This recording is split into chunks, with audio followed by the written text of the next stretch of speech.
শরীয়তের বিধান কুরবানি, এইটা আপনার আমার খেয়াল খুশি মতো ওয়াজিব হয় না, বা আপনার সুবিধা মতো আদায় করলে হবে। এক ঘরে তিন ভাই, তারা তিনজনই চাকরি করে বা তিনজনই ব্যবসা করে, তিনজনের কাছেই আলাদা আলাদা টাকা আছে। এখন ভিন্ন হয় নাই, মানে এখনো একসাথে খায়। দুই ভাই বিয়ে করছে, এক ভাই করে নাই, বা দুই ভাই, এক ভাই বিয়ে করছে আরেক ভাই বিয়ে করে নাই, কিন্তু খায় একসাথে। বাবা আছে, মা আছে, তারা দুই ভাই আছে, তো তারা মিল্লা দুনো ভাইয়ে টাকা দিছে, বাপের নামে কোরবানি হয়েছে বা মার নামে কোরবানি হয়েছে। তো ভালো কথা, বাপের কোরবানি আদায় হইল, এদের কোরবানি কোথায়? শরীয়ত কর্তৃক নির্ধারিত কি?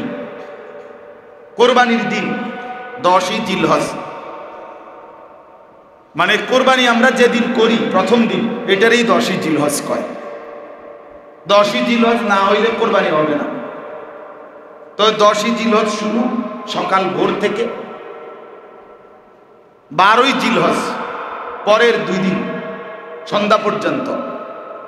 এই 10ই জিলহজ ভোর থেকে 12ই জিলহজ সন্ধ্যা পর্যন্ত, এই 3 দিনের এই সময়ে যার কাছে তার বসত ভিটা যেখানে আছে, সে এইটা বাদ দিয়া তার কাছে এই পরিমাণ সম্পদ আছে, অতিরিক্ত জিনিস আছে, যা আছে, দোকান, ব্যবসা, ব্যাংকের টাকা, আলগা ফসলের জমি, অতিরিক্ত সামানা যা আছে তার কাছে, এইগুলো দ্বারা তার এই যে সংসার, যে কয়জনকে সে চালায়, মানে মেয়ে বিয়ে দিয়ে ফেলছে, মেয়ের জামাইয়ের বাড়িতে, তো হেবেডিয়ার হিসাবে নাই। ছেলে বিয়ে করে বউ নিয়ে আলগা থাকে, তো হেঁটে ছেলের বউ বাচ্চা চালায়, তাহলে সে আলাদা। আমি যারে চালাই, আমার খরচ দিয়া যারা কি করে, ভাত মাছ বাজার সদাই করাই, এদের মৌলিক খরচ, বাজার সদাই, ওষুধপত্র, কাগজ কলম, গ্যাস, বিদ্যুৎ, পানির বিল ইত্যাদি, এই মৌলিক খরচ যেটারে কয়, যেটা না করলে নাই হয়, এটুকু খরচ করার পরে এর পরিমাণ টাকার অতিরিক্ত যদি ওই 3 দিনের ভিতরে, 1 বছর থাকতে হবে না, 6 মাসও না, ওই 3 দিনের ভিতরে 52.5 ভরি রূপার যেই দাম বর্তমানে সর্বোচ্চ, ঢাকাতে আমি জিজ্ঞেস করছি, রূপার ভরি 1600 টাকা। তাহলে এই হিসাবে হইল 84,000 টাকা বরাবর 52.5 ভরি রূপার দাম, আপনি হিসাব করে দেখেন। তো এই 84,000 টাকা যদি তার বাকি যা আছে, তার জমি, ব্যাংকের টাকা, ব্যবসার পণ্য, যেটা ব্যবসা করে, মাল যেটা গ্রাহককে দেয়, টাকা নেয়, এটারে কয় ব্যবসার পণ্য। ওই যে দোকানের যে আলমারি, এটি না, আসবাবগুলো না, মানে যেগুলো দিয়ে সে কি করে, ব্যবসা করে, পণ্যটা আর কি, যেটা দিয়ে গ্রাহককে দেয়, গ্রাহক কি দেয়, টাকা দেয়, এটারে কয় ব্যবসার পণ্য। তো এগুলো মিলাইলে যদি তার কাছে ওই 84,000 টাকা দাম আসে, এগুলোর দাম ধরলে, তাহলে এই মুসলমানের উপরে নিঃসন্দেহে কোরবানি ওয়াজিব, তাকে কোরবানি করতেই হবে। এবার যদি পুরুষ হয়, পুরুষের উপরে, যদি নারী হয়, নারীর উপরে। যে মহিলার কাছে 1 ভরি স্বর্ণ আছে, সাথে কিছু টাকা আছে, 10,000 টাকা, 5,000 টাকা জমানো টাকা, ওই কোরবানির দিন অথবা এই 3 দিন, তাহলে 1 ভরি স্বর্ণ আর ওই জমানো টাকাটা, এই দুইটা যদি মিলায়, তাইলে দুটোটার দাম ধরলে দুটোটার দাম মানে একটা তো টাকাই, আর ওই স্বর্ণটার দাম বাজার মূল্য যদি মিলায়, তাইলে যদি 84,000 টাকা দাম আসে, তাহলে নিঃসন্দেহে এই মহিলার উপরে কোরবানি ওয়াজিব।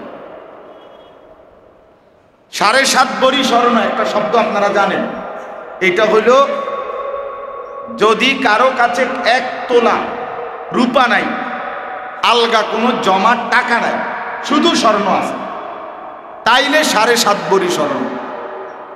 কিন্তু যদি স্বর্ণের সাথে কি থাকে, কিছু রূপা থাকে, নতুন বউ যারা, জোয়ান মানুষের বউ যারা, এদের অনেকের কাছে রূপা আছে, রূপা এই পায়ের নূপুর বানায় মহিলারা, মানে যুবতী মেয়ে যারা মহিলা, এরা পায়ের নূপুর বানায় রূপা দিয়ে। 1 ভরি, 1.5 ভরি, 2 ভরি, 2.5 ভরির কি বানায়, নূপুর বোঝেন না পায়ের, এই জন্য আওয়াজ করে যে মানুষের বেটারে দেখানোর লেগা, বুঝেন না কথা। তো এই নূপুর রূপার তৈরি। তো এই স্বর্ণ আর রূপা এই দুইটা মিলাইয়া যদি স্বর্ণ এবারে আধা ভরি হোক, 1 ভরি হোক, দুইটা মিলাইলে যদি আপনার কোরবানির দিন 84,000 টাকা দাম আসে, তাহলে এই মহিলার উপরেও কোরবানি ওয়াজিব। বলে তো মহিলা টাকা আনবে কোত্থেকে, এগুলো বিক্রি করবেন এখান থেকে, অথবা যদি সেও তার স্বামী বা অন্য কেউ তার টাকাটা দেয়, সমস্যা নাই, কোরবানি আদায় হবে। কিন্তু কোরবানি দিতে হবে, আলগা টাকা না থাকলে এখান থেকে বিক্রি করে দিতে হবে। তাইলে বলেন কি পরিমাণ মহিলাদের উপরে কোরবানি ওয়াজিব বলেন। আমরা চলেন ঘর বাড়ি জরিপ করি, সবাই হাসে, অন দেন না, মানে সবার হিসাব হলো খাইছে না কি তারে, এটা না হিসাব, চেহারার এই ভাবভঙ্গির হিসাবটা কি, এটাই তো হিসাব। ওমা কি ও করে ধরা না। তাইলে মহিলাদের উপরে কোরবানি ওয়াজিব।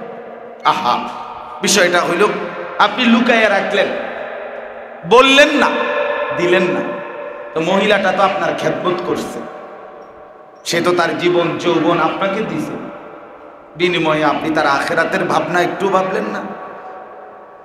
একটা খাসি কোরবানি দিলে তার নামে হয়তো 20,000 টাকা লাগতো, তো 20,000 টাকার সেবা, 20,000 টাকার সহযোগিতা এই বেটি আপনার কাছে পাওয়ার উপযুক্ত না? তো তার কি আখেরাত নাই? সে কি মরবে না? তাইলে একজন স্বামী তাইলে আপনজন কেমনে হইল? এ কি শুধুই উপভোগের পণ্য? না, এই জন্য খেয়াল করা, বিষয়টাকে খামখেয়ালি করে উড়ায় না। এটা কোনো, আবারও বললাম যে এখানে গোশত খাওয়া কথা। ছেলেটা বিদেশ প্রবাসী, তো সে নিঃসন্দেহে 84,000 কম বেশ হইতে পারে। আপনাকে বাজারে যদি রূপার বড়ি 1,000 টাকা হয়, তাহলে 52,500, বুঝছেন নি হিসাবটা? রূপার বড়ি যদি, আমি মুরাদনগর জিজ্ঞাসা করছি, বলছে 1350 টাকা রূপার বড়ি, তাইলে হইল 71,000। আপনি জেনে নেবেন 1 বড়ি রূপার দাম কত। তাহলে প্রবাসী ছেলেটার কাছে হয়তো নিঃসন্দেহে এই 84,000 এবং তার ঊর্ধ্বে টাকা, সে বাড়িতে টাকা পাঠায় 20,000, 30,000, কিন্তু তার কাছে আলাদা 1 লাখ, 1.5 লাখ টাকা, 2 লাখ টাকা নাই। কথা বলেন না? তো তার উপরে কোরবানি ওয়াজিব কিনা বলেন? তো সে যে বাড়িতে 30,000 টাকা পাঠাইলো কোরবানি উপলক্ষে, এবং সেই টাকাটা দিয়া তার বাপের নামে কোরবানি দিল, দিয়া তারও বউ বাচ্চা, তার বউরও গোস্ত খাওয়াইছে, তার বাচ্চা নায়নাতকুল 11 গোস্ত খাওয়াইছে, আর গোস্ত না খাইছে, কিন্তু তার কোরবানি আদায় হলো কই? ছেলেটার কোরবানি কই বলেন? এ তো নিঃসন্দেহে ওই ছেলেটা বিদেশ থেকে 10 বছরও যদি এভাবে টাকা দেয় আর পরিবারের অন্য কারো নামে কোরবানি হয়, তাদের কোরবানি হবে মা বাবা, কিন্তু এই ছেলেটা পাপী গুনাহগার থাইকাই যাবে, তার হুকুম তো আদায় হইল না। আমার একজনে বলছে যে তাইলে কি জি ফুতে বিদে বাপের টাকা পয়সা দিত না, জীবনভর ফোলা মানুষ করলাম। তা আমি বললাম যে মনে করেন আমার আব্বারে আমি একটা লুঙ্গি কিনে দিছি, আমার আব্বার লুঙ্গি দরকার, তো অতএব এখন আর আমার তো আর লুঙ্গি ফিন্দার দরকার নাই, ঠিক না? কি বলেন? কিলে আমি আর আমার আব্বারে লুঙ্গি দিলাম, কারণ আমি তো হাফ ফিন্দে হিসাবে, তাহলে এটা কোন কথা? আমি আমার বাবারে সহযোগিতা করলাম, সেটা তো খেদমত, সেটা কোরবানিতে দিলেও খেদমত। তো এ বেড়ায় কি কোরবানি ছাড়া বছরের অন্য কোনো সময় তার বাপ মারে টাকা দেয় না? তো এই সময় কি? ওই সময় যেরকম সেবা, তো এখনো তো কি সেবা করলাম আমি, তো এইটারে তুমি শরীয়তের বিধানের লগে লাগাই দিলা কেন?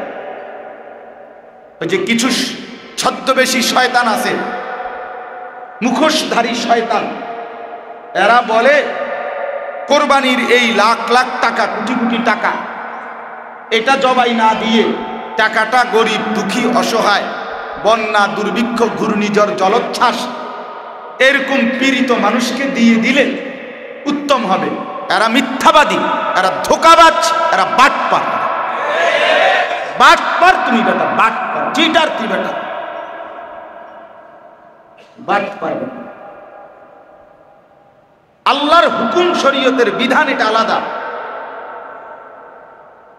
এই টাকাটা দিয়ে গরিবের সেবা করতে হবে কেন? গরিবের সেবার লাগে তোমার পকেটে আলগার টাকা নাই? তো গরিব দুঃখী অসহায় দুস্থ বঞ্চিত পীড়িত মানুষের সেবা করার জন্য ইসলাম আর কোনো দিক নির্দেশনা দেয় নাই। তো এগুলা কই? সেগুলো কই?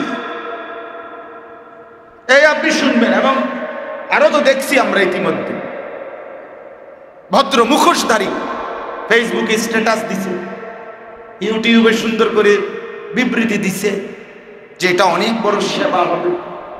কেন অনেক বড় সেবা হবে? কোরবানির টাকা দিবে কেন? কোরবানি তো এটা ওয়াজিব, কোরবানি তো ওয়াজিব। আমার একদিন একজনে বলছে, হুজুর আপনারা যেরকম নামাজ রোজা করেন এটা যেমন ইবাদত, আমরা এরকম মানুষের মধ্যে মীমাংসা করে দেই, এটাও তো মানব সেবা, এটাও তো ইবাদত। মানে তার কথা কি বুঝেন না? তার অর্থ হলো যে আমি যে নামাজ পড়ি না, এটা এই কারণে পড়ি না যে আমি তো একটা মানব সেবা করি, মেল মিটিং দেন দরবার করি, অতএব আমি তো ইবাদতে করতেছি। বাটপাড়িদার জায়গা পাওয়া না। হ্যাঁ, আমার কাছে বলে আপনি পার পাইয়া গেলেন, হাসরের ময়দানে যখন টাঙ্গাইয়া ফিটবো তখন না বুঝবেন আপনি, তখন আপনি ফেরেশতার লগে বুঝে পড়া করবেন। তাইলে একটি আমলের জন্য আরেকটি আমল ছেড়ে দেওয়ার কোন সুযোগ আছে কি? আপনি দান সৎকার করছেন দেখে যাকাত দিতে হবে না, কথা বলেন না। আপনি হজ করছেন দেখা আর রোজা রাখতে হবে না। আপনি মসজিদের টাইলসের টাকা দিয়েছেন দেখা আর নামাজ পড়তে হবে না। তো তাইলে এইটা কোন কথা? এই জন্য বললাম ছেলেটা নিজের কোরবানিও দিতে হবে, বাপের সহযোগিতা, ঠিক আছে, সেটা তোমার আলাদা ইবাদত। পিতা মাতার খেদমত এটি আলাদা ইবাদত কিনা, তো এটা আলাদা বিষয়। তুমি নামাজের ভিতরে যাকাত ঢুকাও কেন? যাকাতের ভিতরে নামাজ ঢুকাইলা কেন? অর্থাৎ বাবা মার খেদমতের মধ্যে তোমার কোরবানি ঢুকাই দিলা কেন? তোমার কোরবানি তো আলাদা হুকুম, বাবা মার খেদমত তো আলাদা হুকুম, দুইটাই আল্লাহর হুকুম। এজন্য এটা কিন্তু সাংঘাতিক গাফলতি হয়, খামখেয়ালি। আমি এই কয়দিন বারবার বলছি, টানা বলে গেছি, প্রতিদিন মাহফিলে বলছি। দুই ছেলে চান্দিনা বাজারে ব্যবসা করে, দোকানদারি করে, দুজনের কাছেই 1 লাখ 1.5 লাখ টাকার পুঁজি আছে, কথা বুঝছেন না? আলাদা। তারা দুজনে মিল্লা দুইজনে বাপের হাতে টাকা 30,000 উড়াই দিচ্ছে, এবারটা 15,000, এবারটা 15,000। আব্বা দেন কোরবানি আপনার নামে দিয়ে, আপনি মুরব্বী মানুষ, বাইসবেন আর কয়দিন। হ্যাঁ, আপনি মরলে যদি কোনো কারণে আপনি বাইসেন্স মরে যান, তাইলে আমরা নামে দিব। আর যদি আপনি না মরেন 200-500 বছরের ভিতরে, তা আপনার নামে দেবেন। বুঝলেন না কথা? আপনি মুরব্বী মানুষ, তো কোরবানি কি মুরব্বী মানুষের উপরে ওয়াজিব হয়? এটা কোন কথা? উনি হইতে পারে, কথা বুঝেন, হইতে পারে ওই বাপে শরীয়ত কর্তৃক নির্ধারিত এই পরিমাণ সম্পত্তির মালিক নয়, ওনার কাছে টাকা নাই এখন আর, কিন্তু আমার কাছে আছে, তো আমার উপরে ওয়াজিব, ওনার উপরে নফল। কোরবানি যে কেউ দিতে পারে, কিন্তু দিলে নফল। তো বাপের উপরে যদি নফল হয়, আমার উপরে ওয়াজিব হয়, তো আমারটা দেওয়া বেশি জরুরি কিনা? এটা তো পরামর্শ করা উচিত, পরামর্শ করা উচিত নিজেদের মধ্যে মাসআলা নিয়ে, যে আসলে শরীয়তের বিধানটা কি, আল্লাহর হুকুমটা কি আসলে। আমাদের গাফলত। তাহলে এই দুইজন ছেলে যে দিল 15,000 করে, 30,000 বাপের উঠাই দিল, বাপের নামে মার নামে একজন বা দুইজনের নামে কোরবানি দিল, পরে মিল্লা জিল্লা গুস্ত খাইল, তো মিল্লা জিল্লা তো কুমিল্লা না, মিল্লা জিল্লা কুমিল্লা। কোরবানি আদায় হলো কই? এই দুই ছেলে তো কামাই, তাদের না টাকা আছে, তাদের কাছে না পুঁজি আছে 1 লাখ টাকা, তো তাদের দুজনের উপরে কোরবানি ওয়াজিব ছিল কিনা বলেন? তো তাদের কোরবানি আদায় হলো কি? এরকম সহজ কথা হইল, আপনাকে স্পষ্ট হইতে হবে, পুরুষ কিংবা নারী যতজন আছে ঘরে, যারাই উপার্জন করে অথবা টাকা আছে, উপার্জন নাই কিন্তু তার বাবার সম্পত্তি সে যে পাইছে ওয়ারিস, বালেক ছেলে, এখন তার কাছে এই পরিমাণ জমা টাকা আছে, আমারও কোনো চাকরি নাই, কথার কথা, কিন্তু আমার নামে ব্যাংকে টাকা আছে 10 লাখ 5 লাখ, তাইলে আমি এই টাকার মালিক, তাহলে আমার উপরে কোরবানি ওয়াজিব হবে কিনা? হবে না কেন? হবে কিনা বলেন? তাহলে বিষয়টা তো তন্ন তন্ন করে বুঝার বিষয়, এটা খামখেয়ালি না যে এত কিছু টোয়াইলে হইবনি, না এত কিছু টোয়াইলে হইতো না।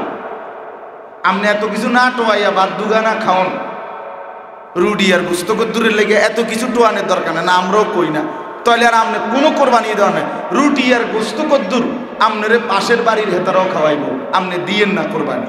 শুধু শুধু টাকা নষ্ট করার চাইতে আপনি শুয়ে থাকেন, পাশের বাড়ি তারাই আপনার উঠাইয়া কইব যে আপনার মতো বেশরম কোরবানি যেহেতু দেন নাই, আপনি আমার ঘরে কদ্দুর গোস্ত খাইয়া যান।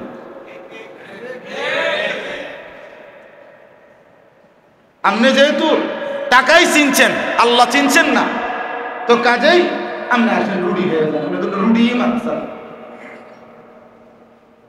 এই জন্য বাপ আমি একটু শক্ত বললাম, কিন্তু বাস্তবতা কিনা খামখেয়ালি করলে হবে না।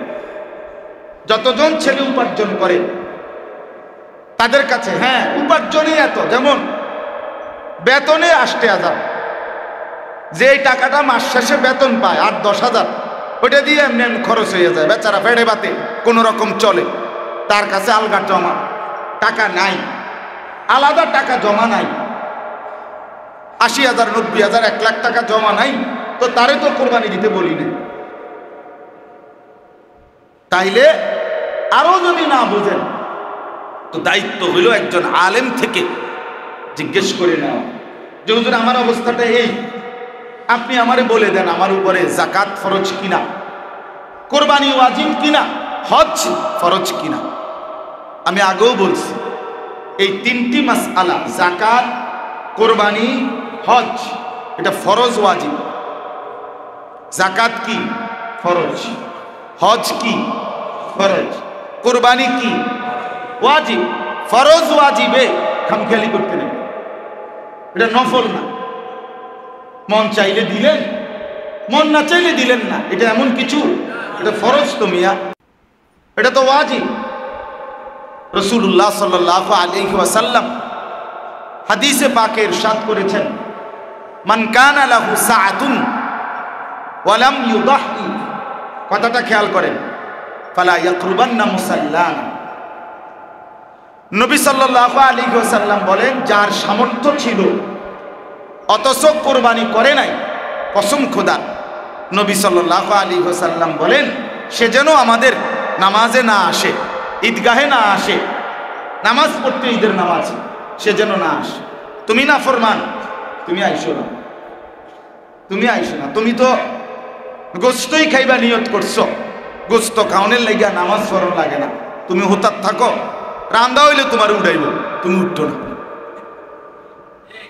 বেডিতে সকাল থেকে রুটি বানাইতেছে, আর কোনো রকমে গোস্ত দোষ হইলে তোমারই প্রথম দিব, তুমি শোয়ার থাকো। এক ঘুম দিয়ে যদি কষ্ট করে একটা দুটার দিকে উঠতে আরো, দেখবে রুটিও রেডি, গোস্ত রেডি, তুমি নামাজ পুরা করবা কি? রাসূলুল্লাহ সাল্লাল্লাহু আলাইহি ওয়াসাল্লাম নিষেধ করছে যে তুমি নামাজে আইসো না, নামাজ পড়ো না, তোমার মতো নাফরমান নামাজ পড়তে হবে না। কতটা ধমক! তাহলে আপনি এটাকে খামখেয়ালি মনে করলেন কেন? 30,000 টাকা কইলেই হইল, এখন হঠাৎ করে 30,000 টাকা এক শরীক কই থেকে ব্যবস্থা করুন? আপনি কি জীবনে হঠাৎ করে এক সপ্তাহের ব্যবধানে, 3 দিনের ব্যবধানে, বিশেষ কোনো প্রয়োজনে আপনার দ্বারা 20,000 30,000 টাকার ব্যবস্থা হয় নাই? কথা বলেন না তো, তখন কেমনে করলেন? এখন পারবেন না কেন? এর মধ্যে কি আপনার আখেরাত না? এর মধ্যে তো আপনারই আখেরাত, আপনারই কবর, আপনারই করোনা। এটা খামখেয়ালির বিষয়। আরেকটা হাদিস শুনুন, নবী সাল্লাল্লাহু আলাইহি ওয়াসাল্লাম বলেন, মান যাবাহা ক্বাবলা সালাহ, যে ব্যক্তি কোরবানির দিন নামাজ আদায়ের পূর্বেই কোরবানির প্রাণীটা জবাই করে ফেলল, ফা ইন্নামা হুয়া শাতু লাহমিন, সে যেন শুধুই গোশত খেল। লাইসা মিনান নুসুকে ফি শাইইন, নবী সাল্লাল্লাহু আলাইহি সাল্লাম বলেন, তার জন্য কুরবানির কিছুই নাই। আজ্জালাহু লি আহলিহি, সে শুধুই কেবল তার পরিবারের জন্য গোশত খাওয়ার তাড়াহুড়া করে। তো যেখানে আল্লাহর নবী সাল্লাল্লাহু আলাইহি সাল্লাম ঈদের নামাজটা পড়ে নাই, তার আগেই জবাই করে ফেলছে, এটার প্রতি যদি এত বড় কথা বলে যে তোর কোরবানির কিচ্ছু নাই, সেখানে শরীয়তে আমার উপরে ওয়াজিব। আমি যদি মনে করি 10,000 টাকা, 20,000 টাকা, 80,000 টাকা আমি ভাই বাফেরে দিয়া, অমুকেরে দিয়া আমার হুকুম আদায় করে ফেলছি, তা আমার উপরে ধমকটা কেমন বলেন? এই জন্য আমি আপনাদের কাছে অনুরোধ করলাম, মূল বক্তব্য এটাই, পুরুষ কিংবা নারী, নারীর দিকে খেয়াল করতে হবে। তার স্বর্ণ, তার নগদ টাকা, অথবা স্বর্ণ তার রূপ্য, দুইটা মিললে ওই 84,000 টাকা, তারে সত্য সত্য বলতে হবে, শুনাইতে হবে যে তোমার কাছে যদি তোমার যেটুকু গহনা আছে এটার সাথে যদি তোমার কাছে অতিরিক্ত 10,000 5,000 টাকা থাকে কোরবানির দিন, ওই দিন এই কারণে আগের থেকেই প্রস্তুতি নিতে হবে, কোরবানি দিতে হবে। হ্যাঁ, এ বেটির কাছে 20,000 10,000 30,000 টাকা যদি আসে অথচ কোরবানি দিতে চায় না, তো সহজ বুদ্ধি আছে, এই টাকাটা আমার মাদ্রাসায় দিয়ে দিলে ভালো, দান করে দিবে। বুঝেন না আপনি কথাটা? বা আমনগো এলাকার কোনোখানে দিয়ে দিব, তাইলে তো আর সেই বয়ে গেল, আর কোরবানি ওয়াজিব হইল না। বুঝছেন না কথা? যার কাছে 1 লাখ টাকা আছে, সে যদি কোরবানি দিতে না চায়, একদম সহজ বুদ্ধি কি, 1 লাখ টাকা মসজিদ মাদ্রাসায় দান করে দিবে, তাইলে তো আর কি আসবে না, 20,000 টাকার কোরবানি আসবে না। 20,000 টাকাও সেফ, 80,000 টাকাও নাই। এই বুদ্ধি করলে রাজি উনি করব বলেন। তাইলে আপনি তো আপনার ওই আমারে যে মনে করেন 1 বছর যাবত আমি আপনারে 1 লাখ টাকা ঋণ দিছি হাওলাত, আজকে 1 বছর আপনি আমার টাকাটা শোধ করেন নাই, তো এই 1 লাখ টাকা 1 বছর ধরে আপনার কাছে থাকার কারণে আমার উপরে যাকাত দেওয়া এই 1 লাখ টাকার ফরজ। কথা বুঝছেন না? কারণ 1 বছর হয়ে গেছে, 52.5 ভরি রূপার দামের বেশি এই টাকাটা, তাইলে এই ব্যক্তির উপরে যাকাত ফরজ। যদিও আমি ঋণ দিছি, আদায় করার 2 সিস্টেম, এক হয় এখনই দিয়ে দিলেন যাকাতটা হিসাব করে, আর নাই তো উনি টাকাটা ফেরত দিবে যেদিন ওই দিন, 2 বছর পরে দিলে 2 বছরের যাকাত দিবেন, 3 বছর পরে দিলে 3 বছরের যাকাত এই টাকার থেকে দিবেন, আর নয় তো আলগা টাকা দিয়া যাকাত আদায় করবেন নগদ। কিন্তু যাকাত আদায় করা কি ফরজ। তো একদিন আমার একজনে বলছে, হুজুর হাওলা তো দিলাম আমি, অহন আমি যাকাতও দিতাম আমি, এটা কেমন কথা? আমি বললাম হয় এটা তো আমারও কথা, এটা তো সুন্দর দেখায় না। যাকাত আপনি হাওলা তো দিলেন, আপনি আবার আপনিই যাকাত দিবেন, তো কাজে আপনি একটা না করেন, যাকাত যেহেতু আপনি দিতে চাচ্ছেন না, তাইলে আপনি লোকটাকে বলেন ভাই আপনার কাছে যে আমি 1 লাখ টাকা পাইতাম টাকাটা মাফ করে দিলাম, তাইলে তো আর যাকাত আসবে না। তাইলে আর 2,500 টাকা, 1 লাখ টাকায় যাকাত হইল 2,500 টাকা, তো 2,500 টাকা আর দেওয়া লাগলো না, 2,500 টাকাও সেফ, আর 97,500 টাকাও মায়ের। সুন্দর হলো না? চাই আপনি হেডা করেন চাই, তখন তো আপনি বলবেন আর এত বেকুব, বুঝছেন না? আমরা ওই নোয়াখালী পড়তাম, তো নোয়াখালীতে মানুষের রসিকতা করে বলতো সুপারি, নোয়াখালীতে তো সুপারি বেশি, তো বাজারের দিন যে সুপারি বেছে 4টা করে খালি গুনে না, তো এই 4টা করে মানে বেচলে হেবড়ার বস্তার মধ্যে ব্যাগের মধ্যে 4টা গুনে গুনে, তো দুষ্টমি করে মানে শুনতাম সব শুভে বলতো যে 2-3 বার 4 বার 3টা করেও দিয়ে দিছে আলু। হ্যাঁ কি ও ভাই 3টা দিয়ে দেন? ও ভাই ভাই খেয়াল ছিল না আসলে, বেখেয়ালে। কত তো বেখেয়ালে তো একবারও 5টা দিলেন না, না এত বেখেয়াল না, পাগল হয়েছি যে এত পাগল না, 3টা দিয়ে 4টা বুঝি, কিন্তু 5টা দিয়ে কি বুঝি না, না এত বেকুব না। তাইলে বিষয়টা হইল আমি আপনাদের কাছে গুরুত্ব দিলাম, আপনারা আপনাদের পুরুষ, নারী, স্বামী, স্ত্রী, ছেলেরা, উপার্জনের ছেলেরা, এদের প্রত্যেকের, ছেলের বউ, এদের প্রত্যেকের সাথে কথা বলে নিবেন, মশওয়ারা করে, তাদের সম্পত্তির আইডিয়া করে, হিসাব নিয়ে, এরপরে প্রয়োজনে আবারও একজন আলেমে দ্বীন থেকে জিজ্ঞেস করে নিবেন। তাহলে যতজনের উপরে কোরবানি ওয়াজিব ততজন কোরবানি করবেন। কোরবানির প্রাণীটা, যেই প্রাণীটা আল্লাহর জন্য কোরবানি করে, জবাই করে, আল্লাহ তাআলা সরাসরি বলছেন, এই আয়াত 2টার তর্জমা বলেই আমি শেষ করছি।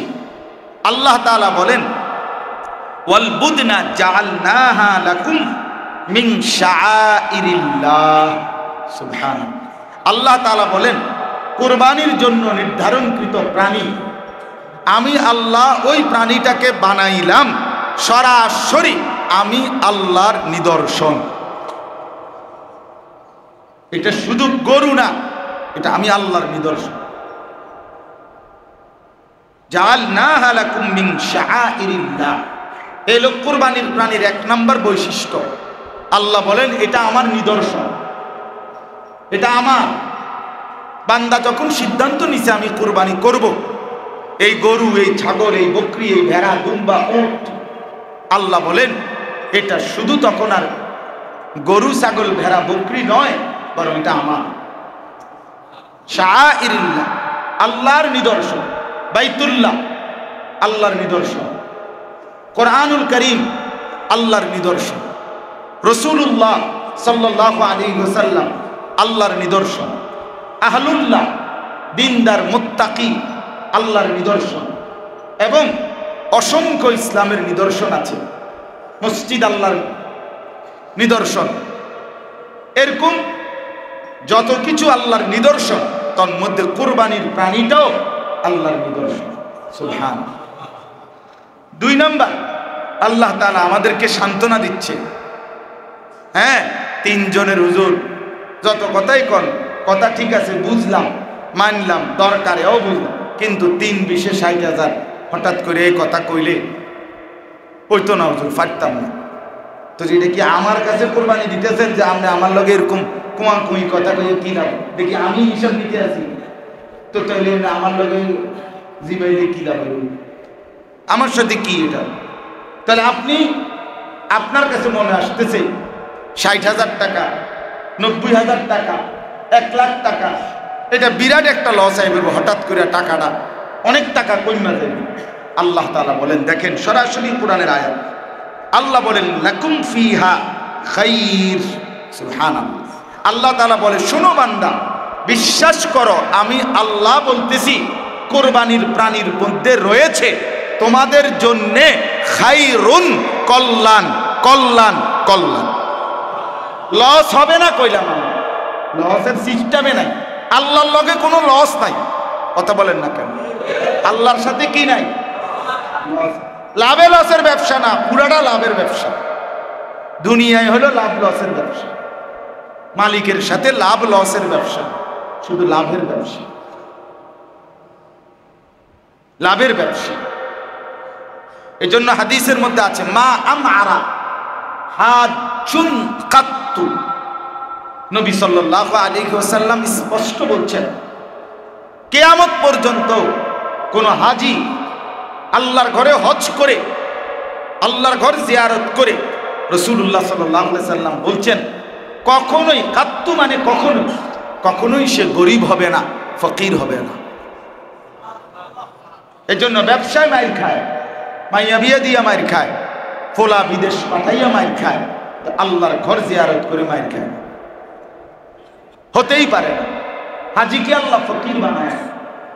হজ করে, হজের জন্য যেই 10 লাখ টাকা, 8 লাখ টাকা, 5 লাখ টাকা খরচ করছে, এই কারণে আল্লাহ তাআলা তাকে অভাবী বানায় দিবে, হবে না, এমন মালিক আল্লাহ না, এমন মনিব না তিনি। অতএব আল্লাহ তাআলা বলেন লাকুম ফিহা খাইর, এর মধ্যেই রয়েছে তোমাদের কল্যাণ, লাভ। লাভ তুমি দিয়ে দেখো, আমি রব্বুল আলামিন বরকত দেব। অতএব আল্লাহ তাআলা বলেন, তাহলে 1 নাম্বার কোরবানির প্রাণীটা আল্লাহর, বলেন না।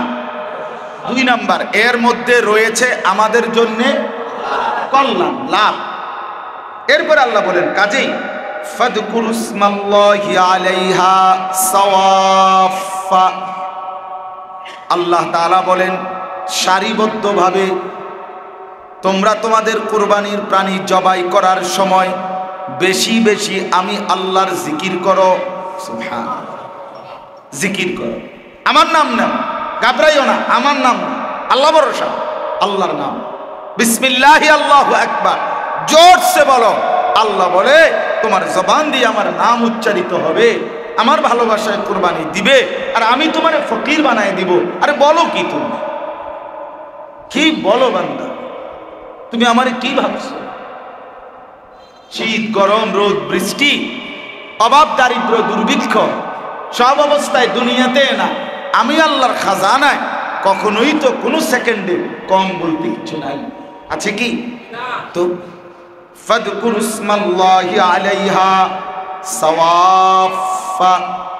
আল্লাহ বলেন সারিবদ্ধভাবে একটার পর একটা প্রাণী জবাই করতে গিয়ে প্রত্যেকবারই আমি আল্লাহর নামের জিকির করো, আমাকেই ডাক দাও।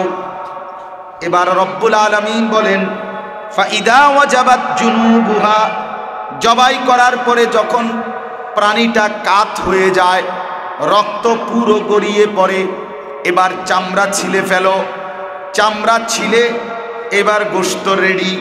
তো আল্লাহকে জিজ্ঞেস করেন, রব্বুল আলামিন আপনার জন্য কুরবানি করলাম, টাকার মায়া করি নাই, আপনি বলেছেন দিলাম, আপনার নামও উচ্চারণ করলাম, এইবার গোশত খুলে রেডি করলাম, চামড়া ছিললাম, এখন গোশতগুলো কি করব? রব্বুল আলামিন বলেন, ফাকুলু মিনহা, আমার বান্দা গোশতগুলো তুমি খাও, তুমি খাও। ও আতইমুল কানিআ ওয়াল মু'তার, তবে সাথে আরো দুই শ্রেণীকে সাথে রাখো খাওয়াইবার মধ্যে। এক হলো যারা তোমার কাছে চায় নাই কিন্তু দুর্বল, তাদেরকেও খাওয়াও। আর দুই হলো যারা কিছু চেয়েছে তাদেরকেও খাওয়াও, যারা চাইলো না আত্মীয় স্বজন পাড়াপড়শি তাদেরকেও কিছু দাও। আবার যারা অভাবী দুস্থ দরিদ্র তাদেরকেও দাও, তুমিও খাও। রব্বুল আলামিন বলেন, কাযালিকা সাখখারনাহা লাকুম লাআল্লাকুম তাশকুরুন, এই যে আমি আল্লাহ প্রাণীটাকে তোমাদের অধীনস্থ করে দিলাম, কোরবানির জবাই করার মতো যোগ্যতা দিলাম, তৌফিক দিলাম এবং গোশত খাওয়ার অনুমতি দিলাম। কেন দিলাম? লাআল্লাকুম তাশকুরুন, তোমরা যেন গোশত খেয়ে আমি রবের শুকর আদায় করতে পারো।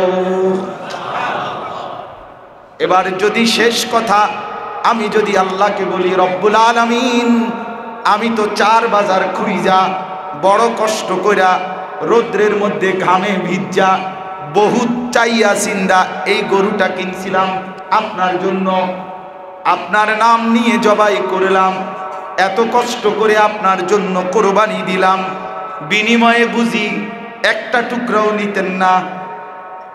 আপনি একটা টুকরাই নেন, উত্তর চান না, নুনটা চান, আপনার লেগেই তো কোরবানি দিছি, একটু নেন, একটু দেখেন। রব্বুল আলামিন বলে, না বান্দা, লান ইয়ানালাল্লাহা লুহুবুহা ওয়ালা দিমাউহা, আমি তোমার গোশতও চাই না, আমি রক্তও চাই না, বান্দা গোশত পুরা তুমি নাও, দিল পুরাটা আমি আল্লাহকে দাও। আমি দিল চাই, দিল, আমি দিল চাই।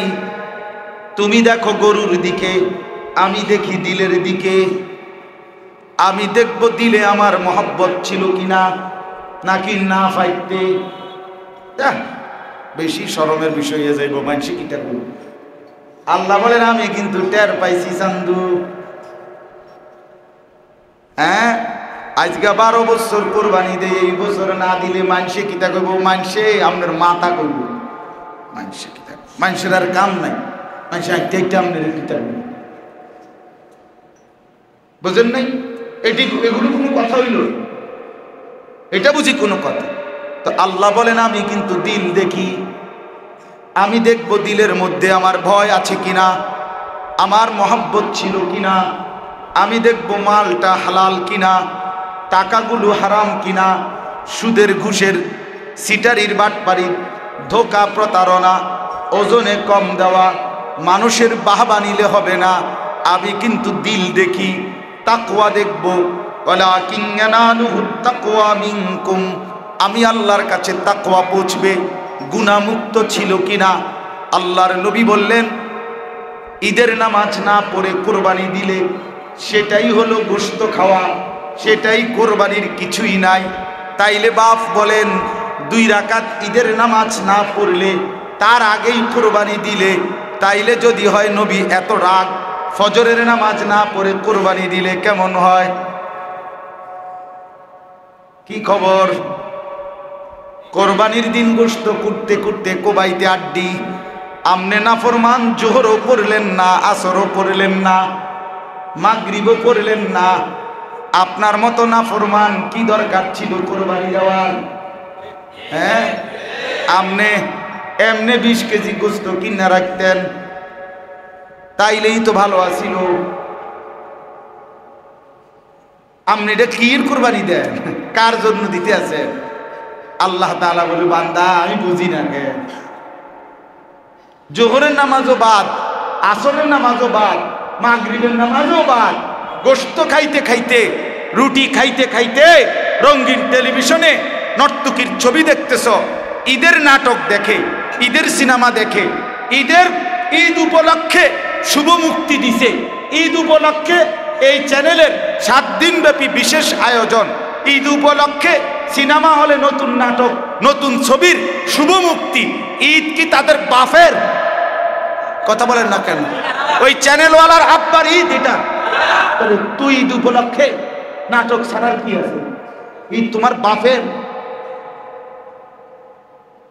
ঈদ তো আল্লাহর দেওয়া, ঠিক কিনা বলেন না কেন?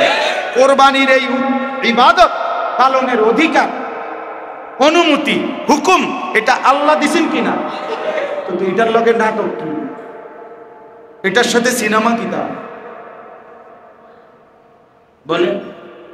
রুটি খাইতে খাইতে, গোশত খাইতে খাইতে নাটক দেখে, বাহ বাহ মুসলমান, তামাশা। হ্যাঁ, খান গোশত, গোশত কোনো আশ্চর্য কিছু না, গোশত কোনো আপনি নতুন খান না, গোশত মানুষে হারা বছরে খায় কিনা বলেন না? এটা কোনো আশ্চর্য কিছু খালাস। এই জন্য বললাম গুনাহমুক্ত চাই, গুনাহমুক্ত। কি মুক্ত বলেন? দিলের মধ্যে আল্লাহ সন্তুষ্টি থাকতে হবে। হারাম টাকা হইতে পারবে না, হারামের 1 টাকা মিশলে কারো কোরবানি হবে না। সুদের টাকায়, ঘুষের টাকায়, বাটপারির টাকা, ওজনে কম দেওয়া টাকা, ধোঁকাবাজি প্রতারণার টাকা দিয়ে যেই লোক কোরবানিতে অংশীদার হয় সে নিজেও খাইছে বরবাদ, বাকিদের কোরবানিও বরবাদ, বাকিরাও মারা। না আমি গোস্ত দোষ হইব, এটা সমস্যা হইত না, রুডিও সিদ্ধ হইব। আল্লাহ আমাদেরকে মাফ করে দেন। তাহলে আল্লাহ তাআলা বলেন গোশত রক্ত আমার কাছে মূল বিষয় না, তোমার দিলের তাকওয়া, গুনাহমুক্ত জিন্দেগি, গুনাহমুক্ত মহব্বত, এটা আমি চাচ্ছি। আমি ওইটা নিয়ে নেব, ওইটা পাইলে নেব, না পাইলে তোমার গোশত তুমি খাও, আমি কিছু পাইলাম না। কথা বলেন না? কাযালিকা সাখখারাহা লাকুম লিতুকাব্বিরুল্লাহা আলা মা হাদাকুম ওয়া বাশশিরিল মুহসিনিন। আল্লাহ তাআলা বলেন এভাবে আমি আল্লাহ তাআলা তোমাদের জন্য কোরবানির এই প্রাণী অধীনস্থ করে দিলাম, তোমরা যেন কোরবানির দিন আমার তাকবীর ধ্বনি দিতে পারো, এবং নেককারদের জন্য, আল্লাহর হুকুম পালনকারীদের জন্য জান্নাতের সুসংবাদ দিয়ে দিলাম। সুবহানাল্লাহ।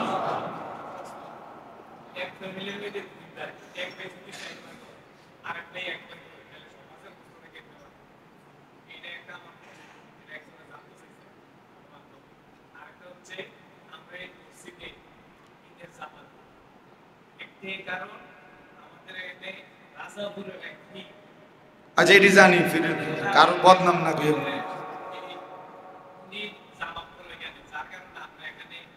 আমরা ঈদের নামাজ আয়োজন করেন, কারণ টারণ বাদ দেন, নামাজের আয়োজন করেন তো আগের থেকে, ওই আয়োজন হবে, 5 জন পড়লে 5 জন পড়বে, সমস্যা ঠিক আছে না? ইনশাআল্লাহ এই কথা। তাহলে ঈদের নামাজ, ঈদুল আজহার নামাজও এই মসজিদে অনুষ্ঠিত হবে। কোরবানির গোশত বন্টনের ক্ষেত্রে সহজ কথা হইল, একদম সহজ হিসাব, যে আপনার গোশত 4 ভাগ 3 ভাগ লইয়া কথা না, কথা হইল যে এই গোশত থেকে স্বাভাবিকভাবে মুস্তাহাব, উত্তম 3 ভাগ করা। আমি যা পাইলাম গোশত, তা 1 ভাগ নিজের, 1 ভাগ গরিব দুঃখী, আর 1 ভাগ হলো আত্মীয় স্বজন, হ্যাঁ এদের। কিন্তু কেউ এটার মধ্যে ইচ্ছে করলে কম বেশ করতে পারে, এটা না জায়েজ না। কথা বুঝেন? আমি গরিবের জন্য একটু বেশি দিলাম, নিজের জন্য একটু কম রাখলাম, অথবা আমি নিজের জন্যই, আমার ফ্যামিলি একটু বড়, 12-14 জন 10 জন মানুষ আমার ঘরে, তা আমি আমার জন্য একটু বেশি রাখলাম, গরিবের জন্য, আত্মীয় স্বজনের একটু কমাইলাম, এত সমস্যা। এটা আপনার দিলের মহব্বত হিসাবে বন্টন করবে। হ্যাঁ, বুজুর্গরা সহজের জন্য আল্লাহওয়ালারা এটাকে বলে দিয়েছেন যে আপনি আপনার গোশতটাকে 3টা ভাগ করে নেবেন, কিন্তু 3 ভাগের থেকে 1 সুতা কম বেশ হইতে পারবে না, এটা না। কথাটা বুঝছেন? কম বেশ কি হইতে পারবে? হইতে পারবে। এখানে একবারে পাল্লি মাইপা না, ওই শরিকদারের গোশত কি হইতে হবে? সমান হইতে হবে। কথাটা বুঝছেন? মানে আমরা 4 জনের কোরবানি দিলাম, তো এই শরিকদারের মধ্যে কি হইতে হইব? মাইপা দিতে হইব। কিন্তু ওই যে আমার গোশতটাকে যখন আমি গরিবকে দেওয়া, আত্মীয় স্বজনকে দেওয়া, নিজের জন্য রাখা, এইটার মধ্যে একেবারে মাইপ পায়ে কুরেট হইতে হইব, এটা জরুরি। এনে কম বেশ হইতে পারে প্রয়োজনের আগে, বুঝছেন কথাটা? যেমন অনেক সময় আমরা, যেমন আমাদের মাদ্রাসায় অনেক সময় অনেকে কোরবানি দেয়, ডাইরেক্ট এক শরিক কোরবানি, উনি টাকাই দিয়ে দিছে, তো ওইটা গরিব অসহায় ছাত্র বা অন্যদের জন্য দিয়ে দেওয়া হয়। আমার শায়েখ আল্লামা মুফতি মুশতাকুন নবী সাহেব, ওনার সুদর্ণপুর মাদ্রাসায় প্রতি বছর 14, 15, 12টা গরু ঈদের পর দিন জবাই হয়। এগুলা মানুষের শরিক হয়, 20,000 টাকা করে এই বছর শরিক, অর্থাৎ ওইখানে 7-20-এ 1,40,000 টাকা দিয়ে একটা গরু কিনে, তো এটা গরিব দুঃখীকে দেয়। উনি ওই এক শরিক কোরবানি দিছেই এই নিয়তে যে আল্লাহর রাস্তায় দিয়ে দিছে, কথা বুঝছেন? কাজেই এইটা কি হইতে পারে, কম বেশ হইতে পারে, এটা কোনো টেনশনের বিষয় না। তা আপনারা আপনাদের মহব্বতে নিজেরা নিজেদের প্রয়োজন, বাকি গরিব দুঃখীকে অবশ্যই দেওয়া উচিত, আত্মীয় স্বজনকেও মেহমানদারি করানো উচিত, নিজেরাও খাওয়ানো উচিত। আল্লাহ তাআলা আমাদেরকে তৌফিক দান করেন। একটা ছোট্ট কথা হলো, আল্লাহ যদি তৌফিক দেয় ইনশাআল্লাহ আমি মঙ্গলবার দিন বাসা থেকে ইনশাআল্লাহ যাব, আল্লাহ চাহে তো ইনশাআল্লাহ। বুধবার দিন সকাল 10টায় আমার হজ্জের ফ্লাইট ইনশাআল্লাহ, এই বুধবার। কাজে আগামী জুমায় আমার আসা হবে না, কয়েক জুমাই টানা।